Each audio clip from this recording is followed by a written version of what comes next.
నమస్తే నేను మీ కుప్ప పద్మిని ఇన్నాళ్ళు మీ సపోర్ట్ ని నాకు అందిస్తూ మీ ప్రేమని నాకు అందిస్తున్న ప్రతి ఒక్కరికి కృతజ్ఞతలు ఇప్పుడు చూడబోతున్న ఈ వీడియో కూడా ఖచ్చితంగా మీకు ఉపయోగపడుతుంది లైక్ షేర్ అండ్ సబ్స్క్రైబ్ చేసి మీ ఇష్టాన్ని అలాగే మీ సపోర్ట్ ని నాకు అందించండి అలాగే ఈ వీడియో పట్ల మీ అభిప్రాయాన్ని కమెంట్ సెక్షన్ లో కమెంట్ చేసి నాకు తెలియజేయండి నమస్తే వెల్కమ్ టు అవర్ ఛానల్ నేను పద్మిని ప్రస్తుతంతో పాటు ప్రముఖ ఆధ్యాత్మికవేత్త astrologer numerologist gemmologist tarot card reader what not Tanishq గారు మనతో పాటు ఉన్నారు మాట్లాడదాం తనిష్క గారు నమస్తే అండి నమస్తే కార్తీక మాస బహుళపక్ష చవితి సంకష్టహర చతుర్థి మనం చేసుకుంటూ ఉంటాం ప్రతి బహుళపక్ష చవితి కూడా సంకష్టహర చతుర్థి చేసుకోవటం గాని ఆ సంకష్టం అంటేనే రకరకాల కష్టాలు సంక్లిష్టమైనటువంటి పరిస్థితుల నుంచి ఆ వినాయకుడు మనల్ని బయట పడేయటం అనేది చాలా చాలా చాలా ఫాస్ట్ గా జరుగుతుంది ఆయనను గనక నమ్ముకుంటే మరి తమిళనాట కూడా అటు వినాయకుడిని అలాగే మురుగన్ అంటే సుబ్రహ్మణ్యుడు ఇద్దరిని బాగా కొలుస్తారు ఇద్దరిని అన్నదమ్ములు ఇద్దరిని అసలు సూపర్ గా కొలుస్తుంటారు మరి సంకష్టహర చతుర్థి మీరైతే ఎట్లా చెప్తారు చేసుకునే విధానం ఎట్లా చేసుకోవచ్చు పూజాది విధానాలు చేసుకోలేని వాళ్ళకి ఇంకేమైనా ఆల్టర్నేటివ్ ఉందా ఇవన్నీ ఒక్కసారి మీ ద్వారా ఇప్పుడు మంగళవారం చవితి వస్తే చాలా మంచి భౌమ చతుర్థి అసలు ఆ రోజు వచ్చినప్పుడు ఏమైతుందంటే వాళ్ళకొచ్చి మీరు అన్నట్టుగా అసలు అష్ట కష్టాలు తొలగిపోతుందని అప్పుడే గణపతి మాట ఇచ్చాడంట మంగళవారం రోజు చంగడహార చతుర్థి వచ్చే రోజు నన్ను మొక్కితే నేను తప్పకుండా మీకు మంచి చేస్తాను అంటే విఘ్నేశ్వరుడు అంటే విఘ్నాలు తొలగించాము అవునండి సో చాలా మందిలో ఏంటంటే ఏ పనులైనా కానీ విఘ్నేశ్వరుడు మొదలు పెట్టకుండా ఏ పనులు జరగవు ఏది మనం స్టార్ట్ చేయలేము అదే వాళ్ళకి పార్వతీ శివుడి కళ్యాణం కూడా విఘ్నేశ్వరుడితోనే స్టార్ట్ అయింది ఉన్నాడు అంతే కదా వాళ్ళకి పిల్లాడిగా పుట్టినప్పటికీ అంతా ఏదో నాటకీయంగా మనకి చూపించారు కానీ అసలు ముందు నుంచి ఉన్నది విఘ్నేశ్వరుడే అంటే ఆయన చెవులు కూడా చూడండి ఓంకారంతో ఉంటుంది కదా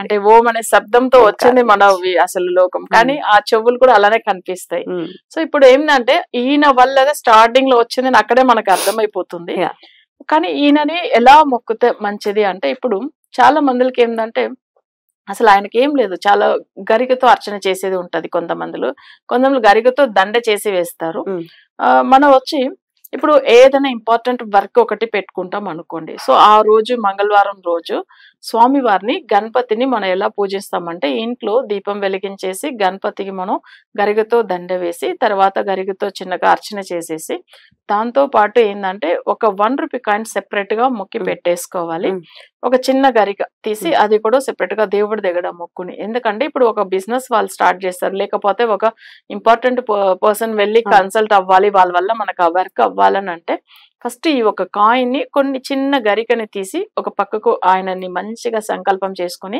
నేను వెళ్తున్నాను ఇప్పుడు ఒక రియల్ ఎస్టేట్ చేస్తున్నారే అనుకోండి సో ఒక మంచి పార్టీ దగ్గర వెళ్ళాలి సో వెళ్లే ముందుగా వాళ్ళు ఏం చేస్తారంటే ఈ ఒక గణపతికి మనం ఈ రోజు ఏదైతే మంగళవారం చేసుకుంటారో చవితి రోజు సో ఆ కాయిన్ ఆ గరిక సెపరేట్ గా మొక్కుని ఒక చిన్న క్లాత్ లోనో లేదా పేపర్ లోనో పెట్టి సెపరేట్ గా పెట్టేసుకోవాలి సో ఇది ఏంటంటే ఎందుకు ఇది మనం పెట్టుకుంటున్నాం అంటే వాళ్ళ కోరిక నెరవేరే దాని గురించి సో అది వచ్చి ఎప్పుడు వెళ్ళి వాళ్ళకి అంటే వాళ్ళ బిజినెస్ అంటే చేస్తున్న దగ్గర ఎవరైతే ఇప్పుడు సపోజ్ ఒక ల్యాండ్ విషయం గురించి వెళ్తున్నారు సో వాళ్ళకి ఆ గరిక కాయిన్ ఇచ్చి మంచిగా ఉండాలని చెప్పి వాళ్ళతో మాట్లాడి ఎందుకంటే వీళ్ళ మాట వాళ్ళు వినాలని చెప్పేసి కోరుకోవాలి గణపతి దగ్గర కోరుకుని తీసుకెళ్లి వాళ్ళ దగ్గర ఇచ్చిన తర్వాత వీళ్ళు ఒక రేట్ అనుకుంటారు ఇప్పుడు రియల్ ఎస్టేట్ చేసేవాళ్ళు ఆ రేట్ గా వాళ్ళు ఒప్పుకుని వెళ్లేలాగా అవుతుంది సో అంటే అక్కడ గణపతి అక్కడే స్టార్ట్ చేసేస్తాడు ఆయన వైబ్రేషన్ సో ఇది మొక్కుని సెపరేట్ గా తీసి పెట్టుకోవాలి మామూలుగా ఇంట్లో ఉండే వాళ్ళు ఏంటంటే మన ఇంట్లో లక్ష్మీ కటాక్షము మంచిగా అన్ని విధంగా బాగుండేదానికి అది ఒక కాయిన్ ఒకటి సెపరేట్ గా అది కూడా ఏంటంటే 1 రూపీ కాయిన్ లేదా 2 రూపీ కాయిన్ ఒకటి అది కూడా కొంచెం వాష్ చేసేసి బొట్టు పెట్టి అది దేవుడి దగ్గర పెట్టి అది కూడా ఒక చిన్న క్లాత్ లో అంటే ఒక yellow కలర్ క్లాత్ లో అసలు ముడిపులాగా కట్టి ఆ స్వామి వారి దగ్గర పెట్టి మొక్కు పెట్టుకోవాలి అంటే మనకి ఎందుకంటే ఈ పనులు పూర్తి అవ్వాలి నేను ఎప్పుడైనా నీ టెంపుల్ వచ్చి దర్శనం చేసుకుని అవి ఉండిలో వేస్తాను చెప్పి అది ఒక కాయిన్ సెపరేట్ గా పెట్టుకోవాలి సో ఇది వరకు పెట్టుకుని తర్వాత ఏంటంటే పువ్వులతో కానీ తర్వాత ఏదో ఇట్లా గరికతో కానీ అర్చన చేసేసి ఆయనకి ఇష్టమైన ప్రసాదం నైవేద్యం పెట్టి ఆరతి ఇవ్వాలి ఇదన్నీ అయిన తర్వాత వీళ్ళకి వచ్చి ఏ రోజు అయితే ఇప్పుడు నేను అన్నా రియల్ ఎస్టేట్ గురించి వాళ్ళకి వేరే ఏదైనా వాళ్ళకి ఇంపార్టెంట్ పర్సన్ కలవాలో వాళ్ళతో మాట్లాడాలని ఉంటుంది. సో వాళ్ళ దగ్గర బిజినెస్ విషయంది. సో అది వాళ్ళ పర్పస్ గురించి వెళ్తున్నప్పుడు చేసుకోవచ్చు. మా కాయిన్ తీసుకెళ్లి వాళ్ళకి ఇచ్చి ఇది దేవుడి దగ్గర పెట్టి తీసుకొచ్చామండి అట్లా అని చెప్పి. వాళ్ళు తీసుకోకపోతే ఏంటి పరిస్థితి? వాళ్ళు తీసుకోకపోతే మనకేం తప్పకుండా తీసుకునేలాగా చేస్తాడు గణపతి యాక్చువల్ గా మాక్సిమం. ఎందుకంటే మనం మొక్కునే వెళ్తాం కదా. సో వాళ్ళు తీసుకోవడం వల్ల వాళ్ళు కూడా మంచిగానే ఉంటారు. బట్ వాళ్ళకి ఆ ప్రాజెక్ట్ సక్సెస్ అవుతుంది. వాళ్ళు ఏ వర్క్ గురించి వెళ్ళారో అది.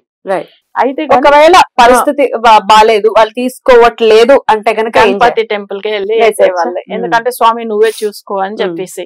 ఎందుకంటే అది మొక్కి మనం తీసుకెళ్లి పెడతాం. ఆయన మీద మనకు నమ్మకం మీదనే పెడుతున్నాం. 100% అవుతుంది. ఒకవేళ అంటే ఎవరు వద్దని అన్నారు కాయిన్స్ ఇస్తే. దేవుడు ఎక్కడ పెట్టించామంటే ఎందుకు వద్దని చెప్తారు? తప్పకుండా తీసుకుంటారు. వద్దని చెప్పే వాళ్ళు ఉండరు. అది కూడా పాయింటే. అయినప్పటికీ ఒకవేళ వద్దండి లేకపోతే పెద్ద స్థానాల్లో అవును వాళ్ళ కాయిన్ ఇవ్వడం అంటే ఎట్లా? దేవుడి దగ్గర పెట్టి ఇచ్చామని చెప్పేసి కొంతమంది సెంటిమెంట్ గా తీసుకుంటారు. ఎవరైనా తీసుకోకపోతే వినాయక టెంపుల్ లో వేసేయవచ్చు. అంటే ఎప్పుడు అది పని అయిపోయిన తర్వాత, అంటే వాళ్ళని కలిసి వచ్చిన తర్వాత వినాయక టెంపుల్. ఒకవేళ వాళ్ళు తీసుకోకపోతే అదే రోజు కూడా తీసుకెళ్లి వేసేసి స్వామి వారి దగ్గర గట్టిగా మొక్కుని రావాలి. ఎట్లన్నా మనకు ఆ వర్క్ అంటే మన దేని గురించి వెళ్ళామో ఆ వర్క్ మనకు సక్సెస్ కావాలని చెప్పేసి సో అలా మొక్కుని రావచ్చు. సో తర్వాత ఆయన చూసుకుంటారులే ఎలా ఉన్నా మనకు వాళ్ళు ఏది అనుకుంటాని చేసి పెడతారు. ఎందుకంటే నాకు ఆయన అంటే చాలా నమ్మకం. అవునా? ఎప్పుడైనా మంచిగా ఎప్పుడైనా ఆయన గురించి మనం మొక్కుని స్వామి వారికి కలసం పెట్టాం అనుకోండి, ఆ పనులు తప్పకుండా అవుతుంది. ఇప్పుడు మనకు గరిక దొరకలేదు నిజంగానే, అవి మనం ఏంటంటే పూజ చేసాము. సో నేను కూడా ఒకసారి ఏంటంటే అసలు గరిక గురించి గుర్తులేదు. బట్ కలసం పెట్టాలని మొక్కున్నాం, పెట్టాము. ఆటోమేటిక్ గా అందులో అవి కొబ్బరికాయతో పాటు అవి గరిక వచ్చింది. ఎట్లా అనేది తెలియదు. అదే గరికని ఆయనకు ఆ కలసం మీద పెట్టాను నేను. అంటే ఇవి మనకు గుర్తు లేకపోయినా వాళ్ళు ఆటోమేటిక్ గా తీసుకొస్తారు. ఆయనకి ఇష్టం కదా అవి, అందుకని నేను అవి పెట్టి మొక్కాను. సో అయితే ఇప్పుడు సంకష్టహార చతుర్థి ఇన్ని నెలలు చెయ్యాలి అనేది తెలిసిందే. అవును, కొన్ని నెలలు ఖచ్చితంగా చేయాలి. ఒక 11 months వాళ్ళ మొక్కును పెట్టి కదా. ఒక్కసారి చెయ్యాలి అనుకునే వాళ్ళు కూడా చేసుకోవచ్చమ్మా. అది మంగళవారం వస్తే ఇంకా మంచిది చెప్పాను కదా. సో ఆ రోజు చేసుకుంటే ఈ 1 year ఎంత చేసినామో అంత ఫలితం అక్కడే ఇచ్చేస్తాడు ఆయన. అవును, ఎందుకంటే భూమి కారకుడు కుజుడికి సంబంధించిన రోజు వచ్చేది ఏంటంటే అదే కుజుడికి కూడా ఆయన ఒక విమోచనం అంటే పాప విమోచనం అంతా జరిగిన రోజు కాబట్టి ఆ రోజు ఆయనకు బ్లెస్సింగ్స్ ఇచ్చాడు. కాబట్టి ఈయన ఆ రోజు ఎవరైతే మంగళవారం రోజు మొక్కుతారో ఆయన అడిగాడంట, ఎవరు? కుజుడు. సో మంగళవారం రోజు చవితి వచ్చిన రోజు తప్పకుండా మీరు అసలు అందరికి మంచి చేయవాలని అంటే సేమ్ అలానే, అందుకే ఆయన చాలా ఇంపార్టెంట్ రోజు అయింది అవి.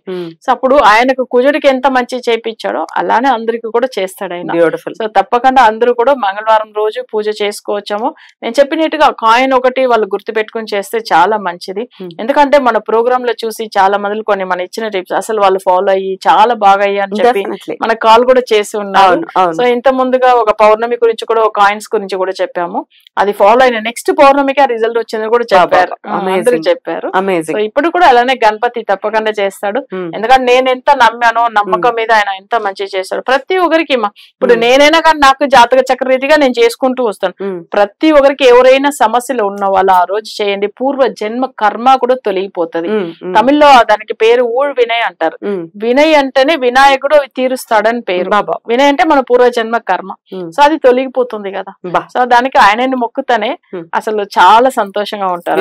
బ్యూటిఫుల్. అయితే ప్రదోష కాలంలో చేసుకునేటటువంటి పూజ ఇది సంకష్టహార చతుర్థి. మరి మంగళవారం ప్రదోష సమయంలో ఖచ్చితంగా స్వామివారి ఆరాధన చేసుకుని సంక్లిష్టమైనటువంటి పరిస్థితుల నుంచి బయటపడాలి.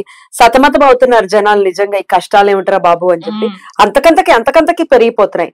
వీటి నుంచి ఆ వినాయకుడు అందరినీ అనుగ్రహించాలని మనస్ఫూర్తిగా కోరుకుంటూ కృతజ్ఞతలండి. నమస్తే. నమస్తే.